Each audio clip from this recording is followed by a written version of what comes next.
Everyone, welcome back to the channel. बेटा hope so आपकी preparation बहुत अच्छे से चल रही होगी। हम 2 चैप्टर कवर कर चुके हैं, partnership accounting introduction and valuation of goodwill. बेटा मैं बारी बारी बोलूंगी कि आप अपने नोट्स साथ के साथ बनाते चले और उसको जो भी है सम प्रैक्टिस अपने करते चलो। अगर आप प्रैक्टिस नहीं करोगे तो खाली सुनने से कुछ नहीं होगा, आपको अपना प्रैक्टिस करना ही पड़ेगा। जैसे कि हम कोई अपनी गाड़ी सिर्फ सुन ले कि कार चलती कैसे है, लेकिन उसकी अपने प्रैक्टिस ना करें तो कार चलानी नहीं आएगी। वैसे ही अकाउंटेंसी भी एक प्रैक्टिकल सब्जेक्ट है। अगर आप सिर्फ सुनोगे लेकिन करोगे नहीं, उसको सोल्व नहीं करोगे तो आपका कुछ नहीं बनेगा, आपको करना ही पड़ेगा। खाली सुनने से कुछ नहीं होगा। चलो हम अपना नेक्स्ट जो अपना स्टार्ट करते हैं। अब नेक्स्ट हमारा जो आएगा टॉपिक वो आएगा डिसोल्यूशन ऑफ पार्टनरशिप।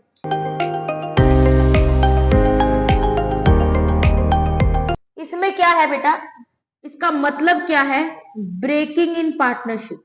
सिंपल सी बात है, ब्रेकिंग इन पार्टनरशिप मतलब जहां पे पार्टनरशिप टूटती है तो उसको बोलते हैं डिसोल्यूशन ऑफ पार्टनरशिप।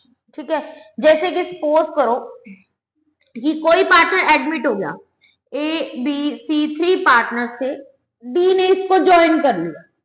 ठीक है जी, अब पार्टनर्स क्या हो गए, पुरानी पार्टनरशिप टूट गई। क्या टूट गई कि डी आ गया। अब 4 पार्टनर हो गए, पहले 3 थे अब हो गए 4।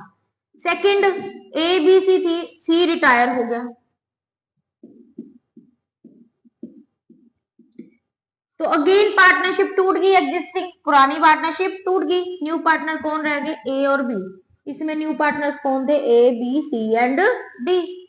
ऐसे ही ए बी सी पार्टनर थे, बी की भाई डेथ होगी, तब भी पार्टनरशिप टूट गई। पार्टनर कौन रह गए, ए एंड सी। आगे वाले चैप्टर यही है, एडमिशन रिटायरमेंट डेथ। इसमें पार्टनरशिप फॉर्म में बेटा क्या आ रहा है, चेंज आ रहा है। जब भी पार्टनरशिप फॉर्म में चेंज आता है तीनों में सेम अकाउंट बनते हैं। वैसे तो आप रिवीजन करो, आपको पता ही है कौन से अकाउंट बनते हैं, revaluation, partners capital and balance. सब में एक ही चीज आनी है, कोई नया नहीं आना। इसमें एक चैप्टर और ऐड हो जाता है, change in profit sharing ratio. इसमें आपके पार्टनरशिप नहीं टूटती है लेकिन प्रॉफिट शेयरिंग रेशियो में चेंज हो जाता है। मतलब फॉर्म में कुछ ना कुछ तो चेंज आना। उसमें आपके कॉमन हर चैप्टर में बेसिकली कौन कौन से अकाउंट बनेंगे, revaluation account, partner capital account and balance sheet. बेटा इसकी जनरल एंट्री भी आती है, अकाउंट भी आते हैं। मैं आपको एक शॉर्टकट ट्रिक से बताऊंगी, अकाउंट की प्रैक्टिस करेंगे, जनरल एंट्री की एक ट्रिक बताऊंगी, उससे आप अकाउंट बना लो, सारी जनरल एंट्री पास हो जाएगी। तो यहाँ पे हमें कुछ नया समझने की जरूरत नहीं है। कंफ्यूजन होता है कि ये चैप्टर अलग है, अलग नहीं है बेटा। पार्टनरशिप में चेंज आया है तो हमने रिवैल्यूएशन अकाउंट बनाना है, पार्टनर कैपिटल अकाउंट बनानी है और एक हमने क्या बनानी है, बैलेंस शीट बनानी है। तो इसमें कुछ भी नहीं है, सब में एक ही कॉमन अकाउंट बनेगा। रिवैल्यूएशन का वही कॉमन रूल है, सब में कॉमन रूल यही है कि रिवैल्यूएशन अकाउंट बनाएंगे, कोई हर चैप्टर में डिफरेंट नहीं होना, सब में एक ही अकाउंट बनना है। कौन सा, रिवैल्यूएशन अकाउंट। रिवैल्यूएशन अकाउंट क्या है, जब भी पार्टनरशिप फॉर्म में चेंज आता है तो फॉर्म क्या करता है, अपनी पुरानी एसेट्स और लाइबिलिटी की क्या करता रहता है, रिवैल्यूएशन करता है कि मेरी एसेट्स इंक्रीज हो गई या डिक्रीज हो गई, लाइबिलिटी इंक्रीज। मतलब जब भी पार्टनरशिप टूट रही है ना तो वो जो भी अपनी एग्जिस्टिंग एसेट्स और लाइबिलिटी है उसका क्या करता है, रिवैल्यूएशन करता है। रिवैल्यूएशन करने से उसको क्या पता लगता है कि उसकी एसेट्स में चेंज क्या आया, एसेट्स एंड लाइबिलिटीज को जो चेंजेस होते हैं वो किस अकाउंट में लिखता है बेटा, रिवैल्यूएशन अकाउंट में लिखता है। तो यहां पे मैं शॉर्टकट में बताती हूँ, debit is for negative, credit is for positive. अब नेगेटिव कैसे होगा, ऑब्वियसली लाइबिलिटी अगर आपकी क्या हो जाए, इंक्रीज हो जाए और एसेट डिक्रीज हो जाए तो वो क्या है, नेगेटिव। पॉजिटिव क्या होगा, इसका अपोजिट, एसेट्स इंक्रीज हो जाए और लाइबिलिटी क्या हो जाए, डिक्रीज हो जाए, तो ये क्या है, पॉजिटिव। तो यहाँ पे नेगेटिव आना और यहाँ पे पॉजिटिव आ रहा है और सिर्फ वो चेंज ही लिखना है जो नेगेटिव चेंज आता है। अब फॉर एग्जाम्पल मैं तुम्हें एक बात कर रही हूँ, यहाँ पे एग्जाम्पल से करते हैं हम। लैंड बुक्स में है 1 लाख, ठीक है, लैंड बुक में कितने की है बेटा, 1 लाख की है। अब इसकी रीवैल्यूड प्राइस है ₹1,20,000। 1 लाख की थी लैंड, आज उसकी करंट प्राइस कितनी है, 1,20,000। 20,000 से इंक्रीज हो गई। इंक्रीज क्या हुई है? लैंड। लैंड क्या है? एसेट्स। अगर एसेट्स इंक्रीज होगी तो पॉजिटिव हो गया, तो ये वाला यहाँ पे आएगा बाय लैंड करके। पर वैल्यू कौन सी लिखनी है? जितना गेन हुआ। कितना गेन हुआ? 120, सॉरी 20,000 का।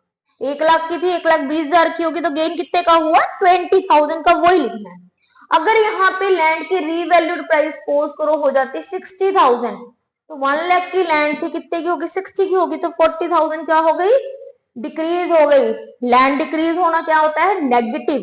एसेट डिक्रीज हो गई, चाहे एसेट डिक्रीज से कर लो चाहे नेगेटिव से कर लो, एसेट डिक्रीज है तो इस साइड। तो यहाँ पे टू लैंड करके कितना अमाउंट लिख देते बेटा? 40,000। ठीक है जी। ऐसे ही क्रेडिटर है। क्रेडिटर हमारी क्या होती है? लाइबिलिटी, जिसको हमने पैसे देने होते हैं। ठीक है। क्रेडिटर बुक्स में है 1 लाख के। एडिशनल में लिखा है इंक्रीज बाय ₹50,000। क्रेडिटर क्या हो गए? 50,000 से इंक्रीज हो गए। अब लाइबिलिटी क्या हो गई? इंक्रीज हो गई। लाइबिलिटी इंक्रीज इस साइड दिखाना है, या फिर ये कह लो कि नेगेटिव हो गया। टू क्रेडिटर्स करके कितनी अमाउंट आ जाएगी? 50,000। अगर यही इंक्रीज की बाय क्या आ जाए? डिक्रीज आ जाए, ₹10,000। ये बेसिक सब बता रही हूँ, एडवांस पे जाएंगे। डिक्रीज बाय 10,000, डिक्रीज होगी। लाइबिलिटी डिक्रीज हो गई तो किस साइड आएगा? इस साइड आएगा। तो यहाँ पे लिख देंगे बाय क्रेडिटर्स करके बेटा 10,000।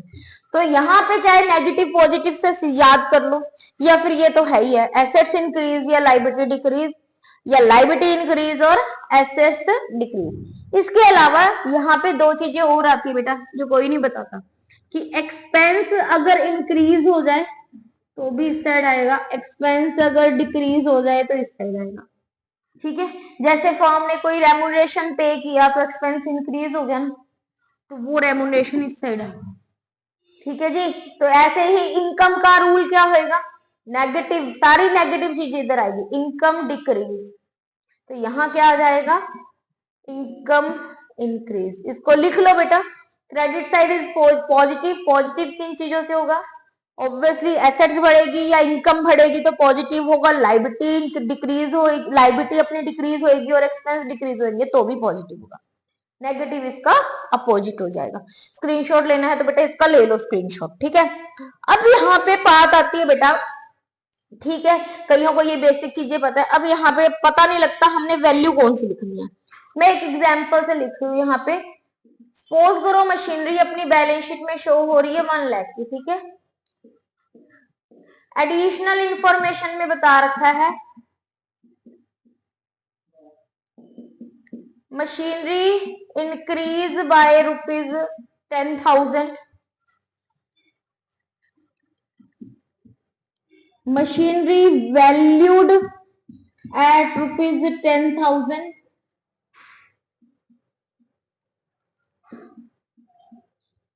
Machinery decrease by 10%। Machinery decrease to 10%। अब यहाँ पे बेटा जी बाय टू और एट का फर्क है। अगर बाय लिखा है तो सीधी यही प्राइस लिख देनी है। टू और एट लिखा हुआ है तो ये मार्केट वैल्यू है, आपने डिफरेंस लेना है। क्या लेना है आपने? डिफरेंस। देखो कैसे, मशीनरी इंक्रीज बाय 10,000, बाय है तो सीधी यही प्राइस है। इंक्रीज हो गया तो मशीनरी क्या हो गया? पॉजिटिव हो गया। एसेट्स इंक्रीज हो गई तो हमने क्रेडिट साइड लिखना है बाय मशीनरी अमाउंट 10,000। ठीक है जी। नेक्स्ट में मशीनरी वैल्यू एट है तो सीधी यही प्राइस नहीं लेनी, डिफरेंस लेना है। अब कैसे पता लगेगा?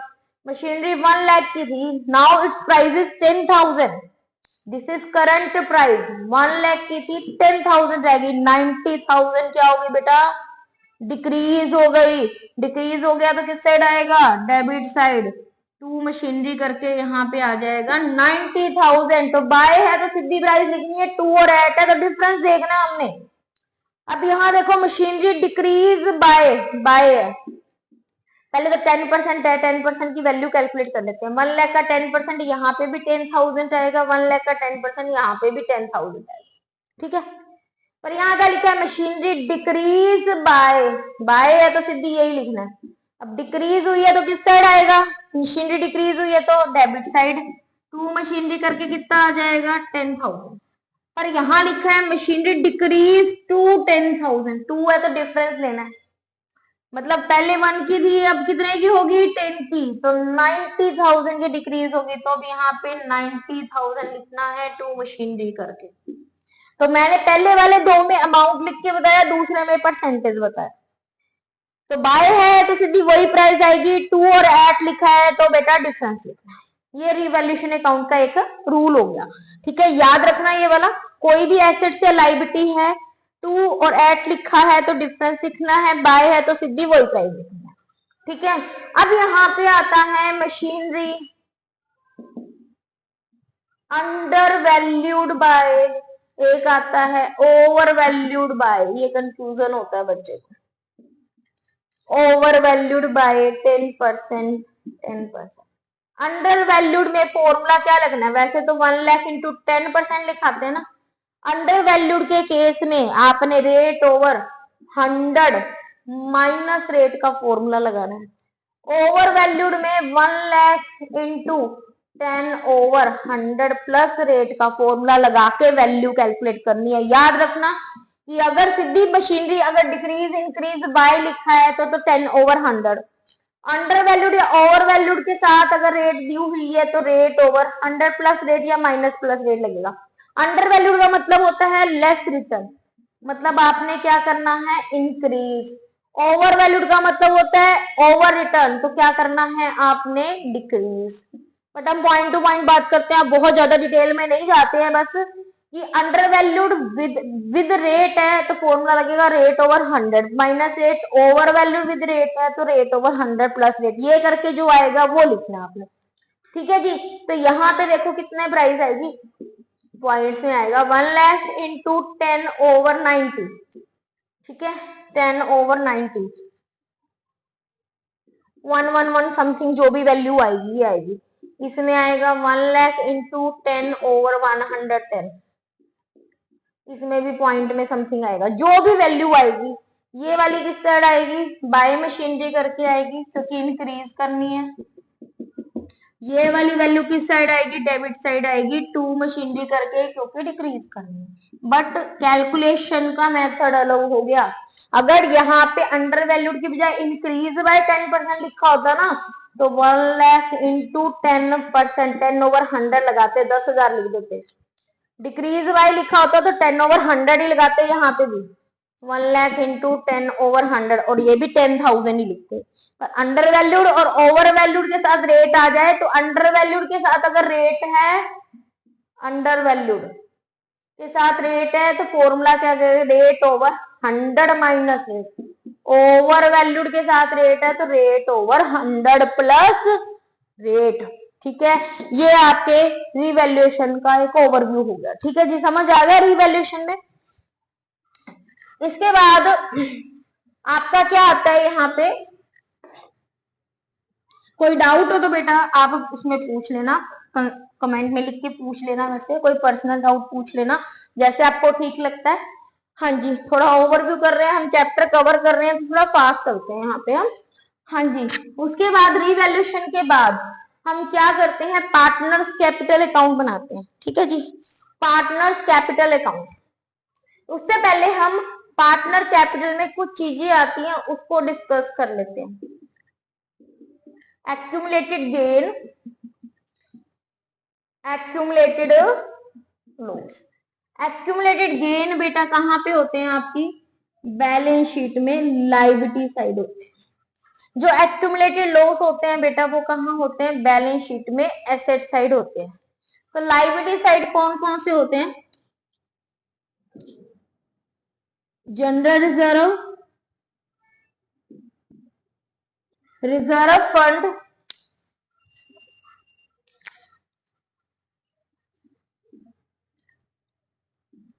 Reserve for contingency, profit and loss, credit balance,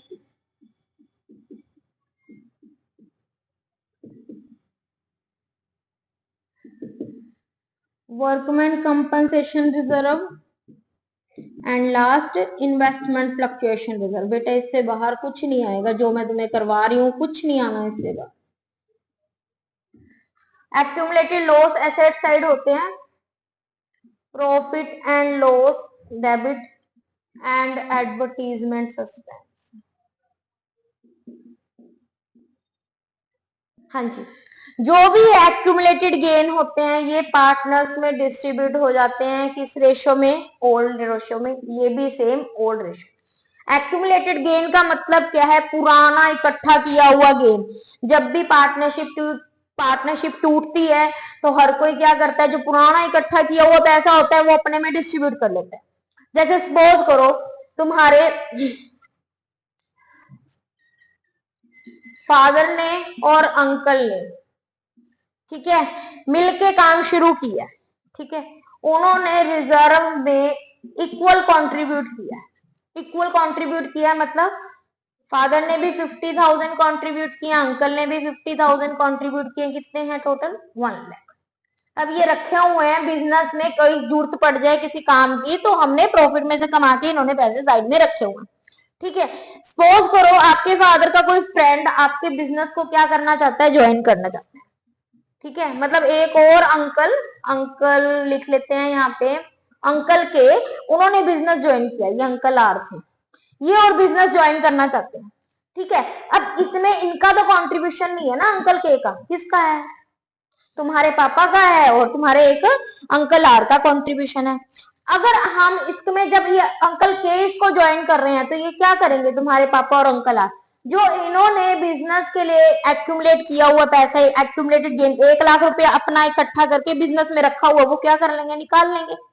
क्योंकि अब अंकल के ने भी ज्वाइन कर लिया, ये दोबारा नए तरीके से क्या करेंगे, एक्यूमुलेट गेन करेंगे, मतलब अब इक्वली करेंगे। अगर लाख रुपए कंट्रीब्यूट भी करना है तो उसमें फादर का भी होगा, अंकल आर का भी होगा, अंकल के का भी होगा। तो जब भी पार्टनरशिप फॉर्म में चेंज आता है तो जो इकट्ठे किए हुए पैसे होते हैं, ये इकट्ठे किए हुए पैसे प्रॉफिट के कमाए हुए पैसों में से पैसे साइड में रखे हुए हैं।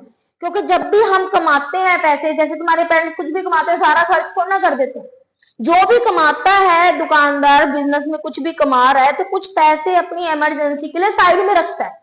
तो वो पैसे जो भी साइड में रखे हुए हैं, जब भी पार्टनरशिप फॉर्म टूटेगी तो इनको क्या करेंगे, ये अपने अपने हिस्से में, यानी जिस रेशो में कंट्रीब्यूट किया हुआ है, किस रेशो में, ओल्ड रेशो में डिस्ट्रीब्यूट करके खत्म कर लेंगे, ठीक है जी।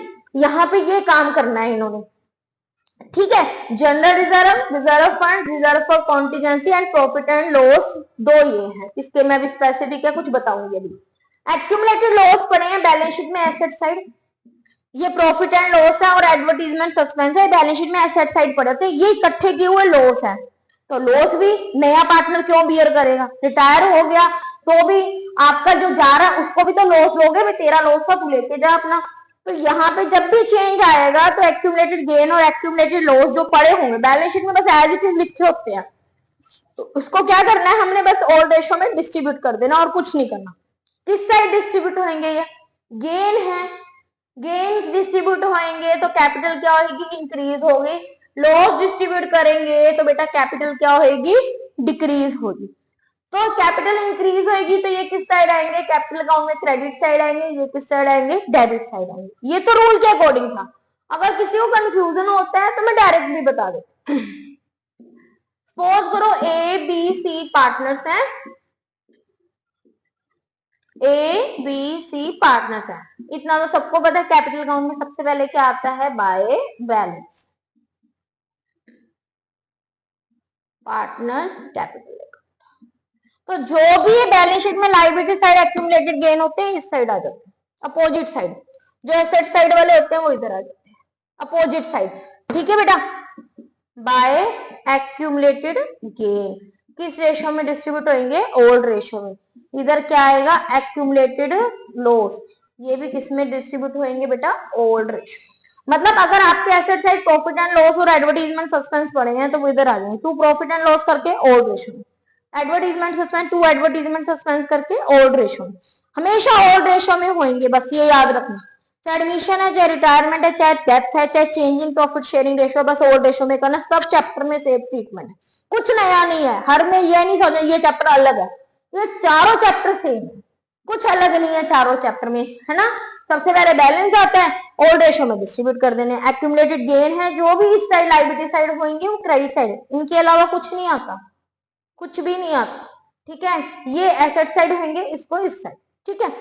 पर थोड़ा सा इसको देखना पड़ना है, वर्कमैन कंपनसेशन रिजर्व और इन्वेस्टमेंट फ्लक्चुएशन रिजर्व। मैं एक बार एग्जांपल से बता रही हूँ तुम्हें, ए बी पार्टनर्स है, ओल्ड रेशियो है 3:2, सी ने ज्वाइन किया 1/4 शेयर के लिए, ये एडमिशन का हो गया, ठीक है जी, एडमिशन वाले केस। हाँ जी, ए और बी पार्टनर है, जनरल रिजर्व यहाँ पे पड़ा है बेटा 1 लाख, ठीक है। और एसेट साइड आपका एडवर्टीजमेंट सस्पेंस पड़ा है 50,000, क्या करोगे? रिजर्व फंड लायबिलिटी साइड पड़ा है, पार्टनर्स कैपिटल में किस साइड आ जाएगा? इस साइड। यहाँ क्या करके लिखोगे बेटा? Bye general reserve. और किस रेशो में डिस्ट्रीब्यूट कर देंगे 1 लाख को? Old ratio. ओल्ड रेशो क्या है? 3:2। कितना आएगा? 1 लाख का 3/5 एंड 2/5 कितना हो जाएगा? 60,000 एंड 40,000, ठीक है जी। हाँ जी, अब इसकी बात करें 50,000, ये एक्यूमुलेटेड लॉस है, तो ये किस साइड आ जाएगा? Debit side. क्या टर्म यूज करके करोगे तुम यहाँ पे? To advertisement suspense. 50,000 3:2 में डिस्ट्रीब्यूट करेंगे, 30,000 20,000, ठीक है। अगर ये रिटायरमेंट का सम होता, रिटायरमेंट का मतलब ए बी सी पार्टनर्स है और 3:2